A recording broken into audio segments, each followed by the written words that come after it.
অসমৰ স্বাস্থ্য খণ্ডৰ অগ্ৰণী শিক্ষা প্ৰতিষ্ঠান আঞ্চলিক নাৰ্ছিং মহাবিদ্যালয়ৰ প্ৰতিষ্ঠা দিৱস 1977 চনত মহানগৰীত স্থাপন কৰা হৈছিল এই মহাবিদ্যালয়খন 48টা বৰ্ষ সম্পূৰ্ণ হোৱা উপলক্ষে মহাবিদ্যালয়ৰ প্ৰেক্ষাগৃহত উলহ মালহেৰে পালন কৰা হয় প্ৰতিষ্ঠা দিৱসৰ বন্তি প্ৰজ্বলনেৰে আৰম্ভ কৰা হয় এই অনুষ্ঠানত ছাত্ৰীসকলে পৰিৱেশন কৰে সমবেত সংগীত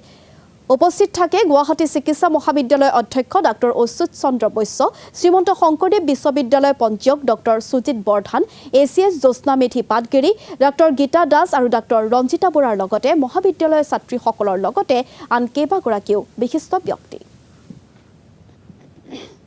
প্ৰতি বছৰে আমাৰ 5 ডিসেম্বৰটো আমি আমাৰ ফাউণ্ডেশ্যন ডে হিচাপে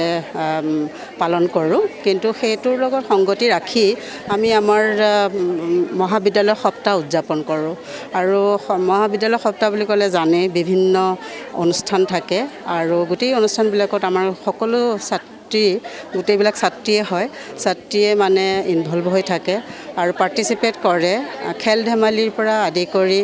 আমাৰ আৰ্ট এণ্ড ক্ৰাফ্ট থাকে ডিবেট এণ্ড লিটাৰেচাৰ থাকে কালচাৰেল প্ৰগ্ৰেম থাকে কালচাৰেল বিভিন্ন কম্পিটিশ্যন হয় বৰগীতৰ পৰা আদি কৰি মানে আধুনিক গীতলৈকে ৰাভা গীত